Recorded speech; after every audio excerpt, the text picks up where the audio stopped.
Morning. And of course, we want to also see what is happening in terms of surveys. And of course, we have the latest from Ipsos Sinovet. Right, where we know at least 60% of Kenyans believe that Kenya is headed in the wrong direction. An Ipsos poll released yesterday indicated that of this number, 42% of Jubilee supporters say the country is not doing well, with only 35% saying it is headed in the right direction. On the other hand, 83% of NASA supporters say Kenya is headed in the wrong direction. Let's just get a snippet of that. In a survey that sampled 2,003 respondents in 45 counties, in face-to-face interviews with Ipsos, most said Kenya is heading the wrong direction. The poll was conducted before the famous handshake between President Uhuru Kenyatta and NASA leader Raila Odinga. And so Ipsos is ruling out possibilities that the gesture could have affected the results. 60% of respondents believe Kenya is heading in the wrong direction.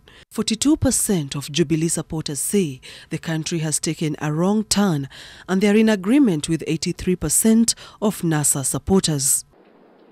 You can ask the question, is there some reason that people in Central may have become a little more worried about the country's direction, a little less optimistic, and people in the Rift Valley a little more hopeful?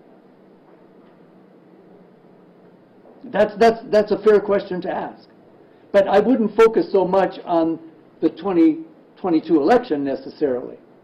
The same polls placed Deputy President William Ruto as the most preferred presidential candidate for the 2022 general election. Where 30% was certain Ruto would win the presidency, Raila Odinga, Gideon Moi and Ali Hassan Joho tied in second position with 14%. But not all these candidates have declared their interest in the 2022 presidential election. Sharon Baranga, NTV.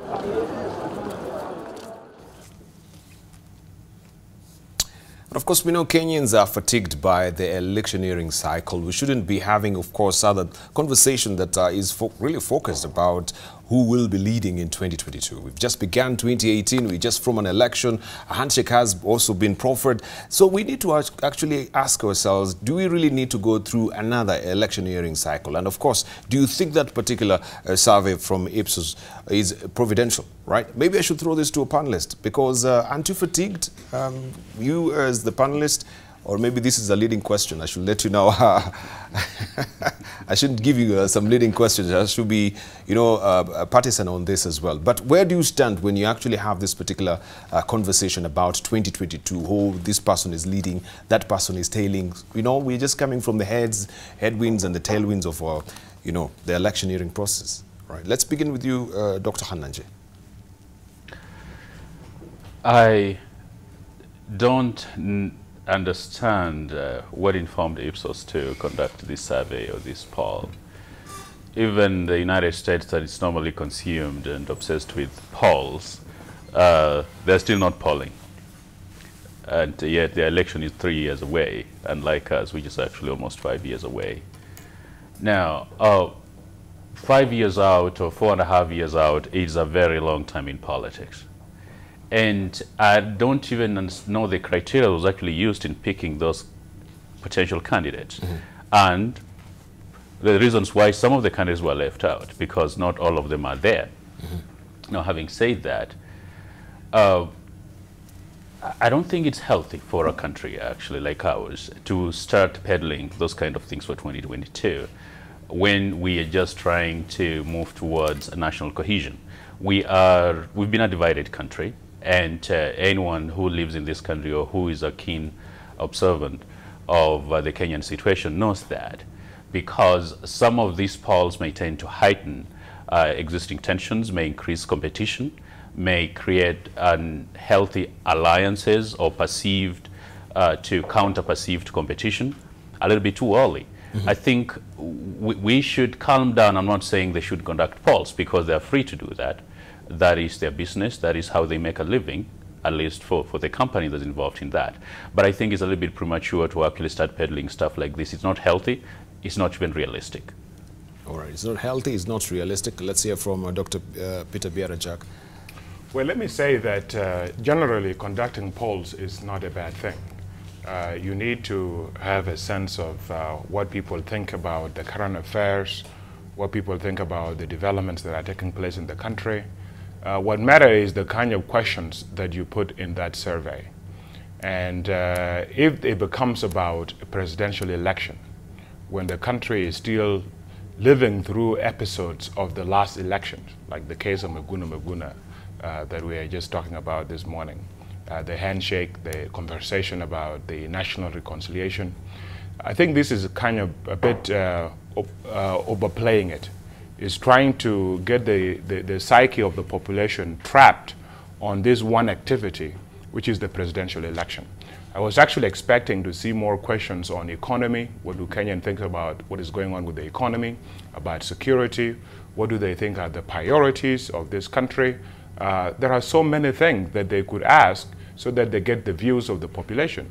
But to go and just focus on a presidential election when the country is still recovering from the last election, I think Ipsos is really trying to trap the mindset of the Kenyans on these elections and try to reduce the space for discussing all the other issues and trap all these political groups, ethnic communities on the next presidential election and make that to be the story point.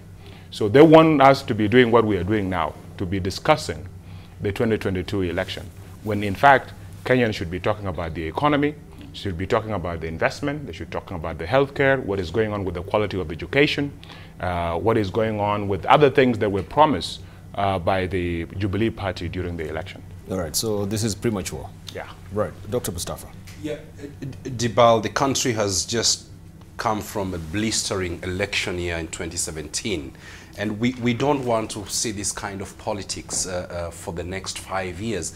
And for it's okay, as my colleagues have said, to have opinion polls, to conduct opinion polls, even ask whether the country is moving in the right direction. But for one to come up with a question of who is the most promising presidential candidate at a time when we've just come out of one presidential election is foolish, it is vapid, it is unwise, it is stupid. And Ipsos Synovate should not throw this kind of nonsense on the face of Kenyans. They should desist from doing opinion polls on who is the most popular presidential candidate 5 years ahead of time. All right, let's hear from Professor Naomi Damba. Debarl, I could have easily used stronger words than my friend Mustafa, but I'll leave that for another day. Let's move away from politics as usual. The president has laid 4 agenda. The student and young people I talk to are not interested in this politicking.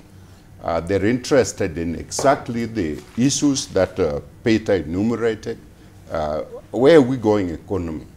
What are the job opportunities when I get out of my school? How do I pay my school fee? Yes. You know, families are concerned. Yes. The citizens, ordinary citizens are concerned about their security and those kind of things. Yes. That's what we need to poll about, such that we can bring the country together. Yes, yes, continue. But for God's sake, let's move out of this perpetual electioneering politics. Thank you very much. All right, we want to just bring that to a close, and we see what is happening in the region. And of course, Dr. Peter Biara-Jack is from South Sudan, just to give us a flavor on what is happening in South Sudan. And yes, I can see also, I was just reading through, you know, some of the journals from South Sudan, and I'm given to understand that the government is warning civil society organizations of participating in politics. You as also, you're the chairman of the South Sudan Young Leaders Forum as well. You fall under this particular, you know, civil society organization. tell us, where is this coming from, and why is the government issuing such warnings? Thank you, Debarl. Let's start with exactly that. Essentially, what the government is trying to do there is trying to intimidate the civil society entities that are involved in representing the views of the population at the negotiations that are taking place in Addis Ababa.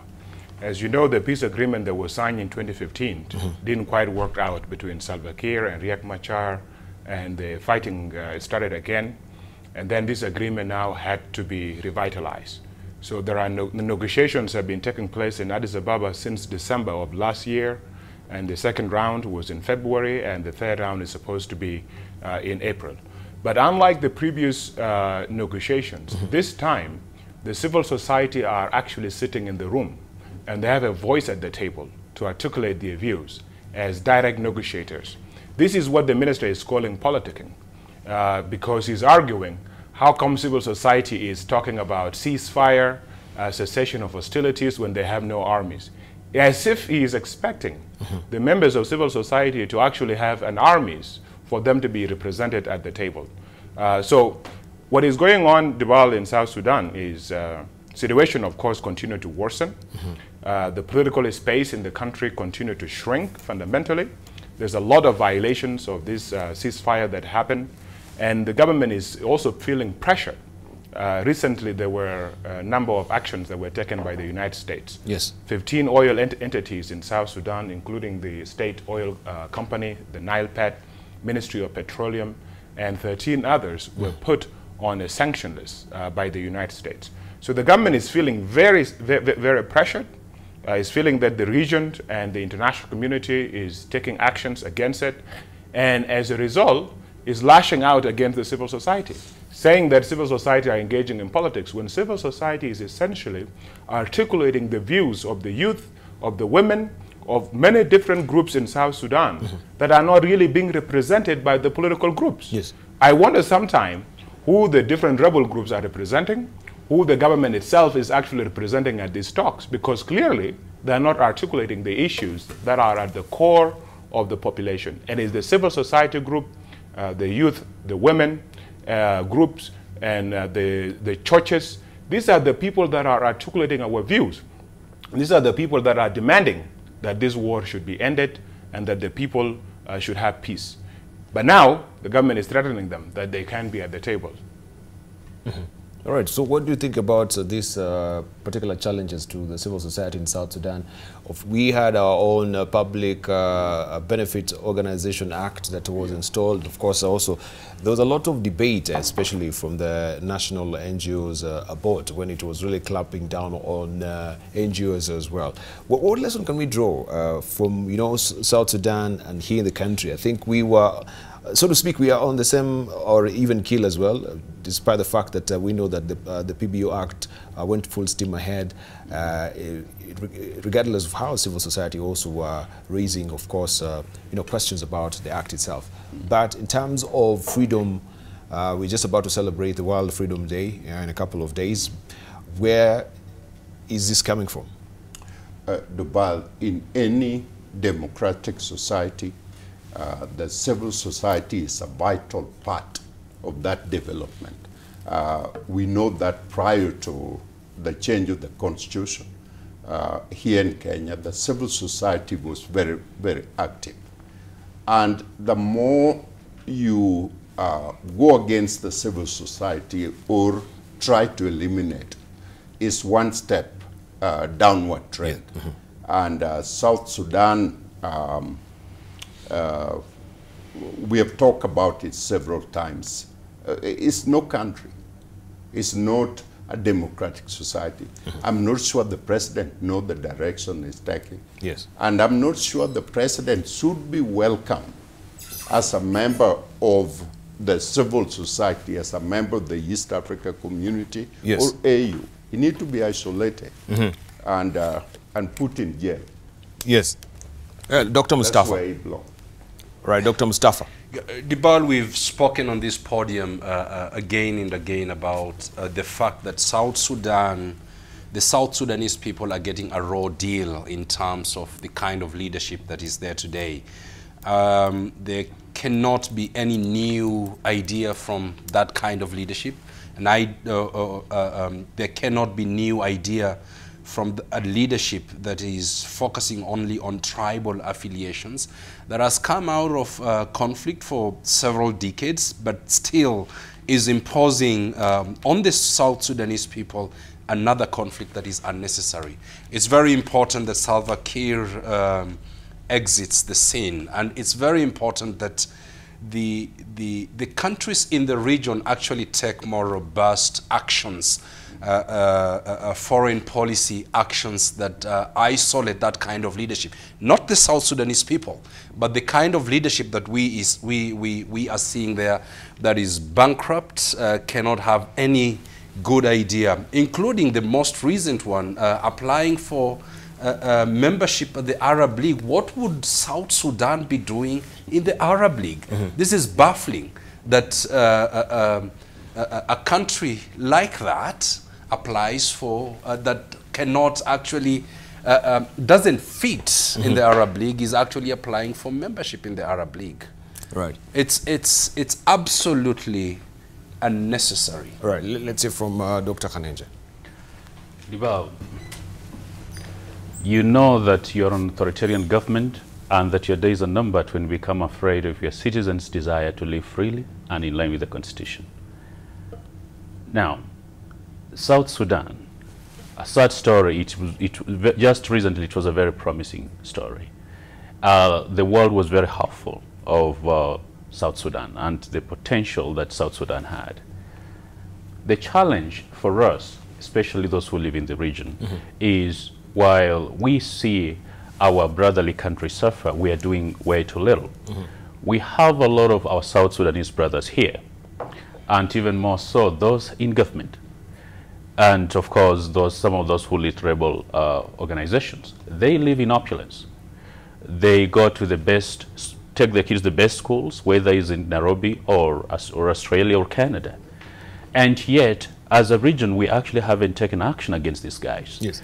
We should not allow them to enjoy opulence and to live in peace when their brethren back in South Sudan, they're actually suffering. I think we should come down hard on them. We should have a policy as a country and as a region to impose certain sanctions and restrictions on them.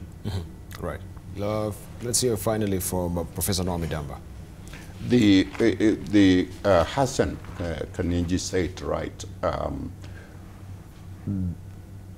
I have a great deal of expectation from the leadership that that AU is taking right now. Try to find a way to lock this guy away, and as African, and remove him from being part of the African development group, such that someone else who will be accountable to the country can take the leadership of that country. It is a pitiful. We don't want to repeat the same thing that has happened to Congo for many, many years. All right. You have closing remarks there? Yes. Dr. Ajak? Yes, thank you so much, Debarl.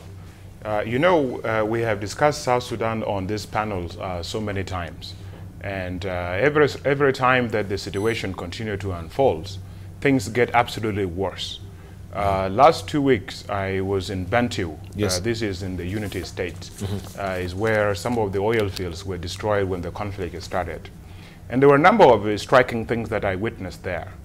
First of all, the entire population that is living in Bantu and the surrounding areas is surviving only because of food aid from the WFP, from the World Food Program. There's no productivity whatsoever. The entire economy is dependent on the aid agencies. Second, basic services in that area, whether it is agriculture, health, education, all of them are being covered by the international community. Yes. There's nothing whatsoever that the South Sudanese government is doing there except to pay salaries to its employees. And even these salaries, they don't come on time. The SPLA, the military soldiers that are living there, they have gone for a month without being paid. And they are fighting a war at the same time, right? And then you come and find these crazy kind of decisions. like what this minister was talking about, that the civil society should not be engaging in national issues. What should the civil society be doing? In fact, the entire country has been abandoned by these political leaders. They are not representing anybody. They're only representing themselves and their political patrons. Nobody cares anymore about the population, even the various ethnic clan or sub-clan from which they come. Yes. They care so much about what their boss thinks. And then you come and find these crazy ideas applying to join Arab League. Seriously? Did they forget a sense of our history? Who were we suffering against? The injustices that the South Sudanese were suffering? It was in the hands of Arab. And our liberation struggle was a liberation so that we can establish our very own identity, our African identity. And this is one of the reasons why we wanted to separate entirely from Sudan, so that we get recognition for who we are. We join our brothers in the rest of the continental Africa. I was very happy when we joined the East African community, the Northern Corridor. This is where our future is, not Arab League. And even the same minister was saying recently that young people in South Sudan are in a hurry. Somehow we are in a hurry to get into the position of leadership, and that we need time to learn from the old guys to teach us some experience. And you wonder, what experience? Like what experience are they talking about? They inherited a country that was blessed with enormous amounts of oil. We were getting $400 million a month, right? We had the attention of the international community, where $1.5 billion of aid was pouring into the country. What have they done with it? Not even a single road has been built. If you look at the number of schools that are functional in South Sudan, it's problematic. One of my friends recently wrote a paper on the impact of conflict on schooling in South Sudan. And you find that the enrollment rates have decreased substantially because of the conflict. So you wonder, these guys, what do they want us to learn? They want us to learn division, threats. What is it that we have not yet learned for us to serve our people? And if you really see in these negotiations that are taking place in Addis Ababa, the only entities that are actually representing the views of the South Sudanese people are the civil society. They want these people to be out so that everybody is now arguing for their own interests, for the cake to be divided, share of the cake. Because when they go to Addis, it's about positions. Who get what percentage, who get what percentage.